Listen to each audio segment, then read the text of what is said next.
إله إلا الله لا إله إلا الله. جب جان ہماری نہیں، جب مال ہمارا نہیں، تو جہاں اللہ حکم فرمائے کہ جان لگاؤ وہاں لگانی پڑے گی. یقاتلون فی سبیل اللہ، اللہ نے پہل جان لگانے کا ذکر فرمایا کہ جن مومنوں کے ساتھ میرا سودا ہوا ہے وہ قتال فی سبیل اللہ کرتے ہیں. وَيَقْتُلُونَ وَيُقْتَلُونَ، مارتے ہیں اور مارے جاتے ہیں، جان سے لاپرواہ ہو گئے. اللہ نے جان دی، اللہ نے حکم دیا کہ جان دو تو تیار ہے. یقاتلون فی سبیل اللہ وَيَقْتُلُونَ وَيُقْتَلُونَ. لیکن اللہ نے فرمایا فَيَقْتُلُونَ، اپنے طور پر تم نے اپنی جان کو مارنا نہیں ہے، دوسرے کی جان، دشمن اسلام کی جان لینی ہے. فَيَقْتُلُونَ، دشمن اسلام کی جان لینی ہے. وَيُقْتَلُونَ، خود کو نہیں مار ڈالنا، تمہیں مارے تو دشمن خدا مارے. فَيَقْتُلُونَ، مومن کا کام دشمن اسلام کو قتل کرنا ہے. وَيُقْتَلُونَ، خود کو قتل کرنا نہیں ہے، خود قتل کیا جانا ہے. اس کا قاتل کوئی اور ہوگا، یہ اپنا قاتل خود نہیں ہوگا. اس کا قاتل دشمن اسلام ہوگا، یہ اپنا قاتل نہیں ہوگا. وَيَقْتُلُونَ، بھائی میں آیت کے الفاظ کا مطلب بیان کروں، کچھ اور نہیں کر رہا. فلسطین کے مجاہدین قبلہ اول کی آزادی کے لیے یہود خبیثوں کے ساتھ معرکہ آزما ہیں. یقاتلون فی سبیل اللہ فیقتلون ویقتلون. یہ قبلہ اول وہ ہے جہاں سارے نبیوں نے نماز پڑھی.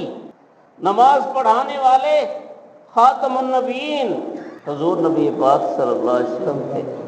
معراج کی رات اس مقدس مقام پر اللہ نے سارے نبیوں کی روحوں کو جمع فرمایا، بلکہ کچھ علماء فرماتے ہیں صرف روحوں کو نہیں، جسموں کو جمع فرمایا. اجسام عنصریہ کے ساتھ انبیاء علیہ السلام آئے تھے، پھر اللہ نے اپنے اپنے مقام میں پہنچا دیے.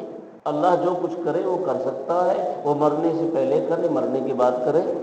انبیاء علیہ السلام تو اس دنیا سے جانے کے بعد مرے ہوئے تو نہیں ہیں، وہ تو زندہ ہستیاں ہیں.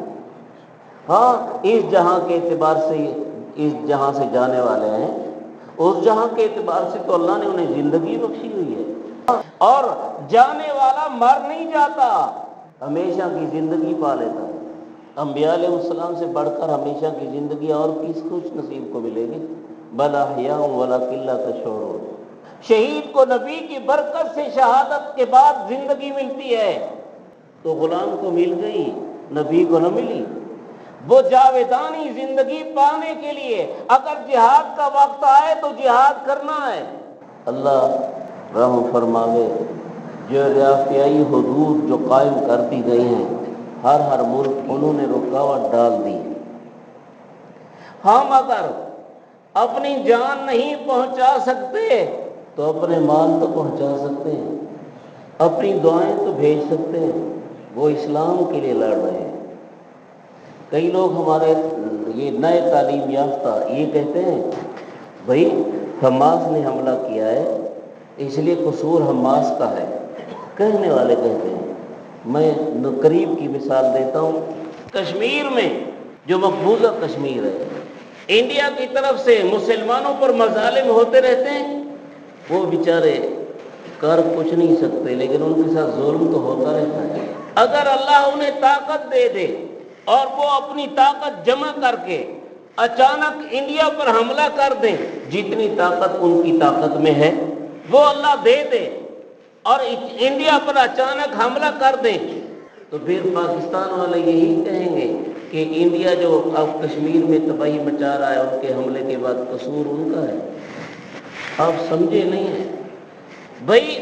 اب تک یہودی فلسطینیوں کو کتنا تکلیف پہنچاتے رہے، کتنا ظلم ڈھاتے رہے. میں آپ تو سکون کے محل میں بیٹھے ہیں نا، ہمیں کیا پتا جہاں آگ لگتی ہے وہیں والوں کو پتہ ہوتا ہے کہ ان کے ساتھ کیا کچھ ہو رہا ہے. وہ ظلم سہتے رہے. جس طرح کشمیر والے اٹھ کھڑے ہوں اور انڈیا پر حملہ کر دیں تو یہ نہیں کہا جائے گا کہ کشمیر والوں کا قصور ہے، پہلے انڈیا ظلم کرتا آ رہا. یہودی بھی پہلے ظلم کرتے آ رہے ہیں، اس لیے مجبور ہو کر تنگ آمد بجنگ آمد مسلمانوں نے دفاع کیا ہے اور اسرائیل پر حملہ کیا ہے۔ ہم باتیں نہ کریں، جان پہنچا سکتے ہیں جان پہنچائیں، نہیں پہنچا سکتے مال پہنچائیں۔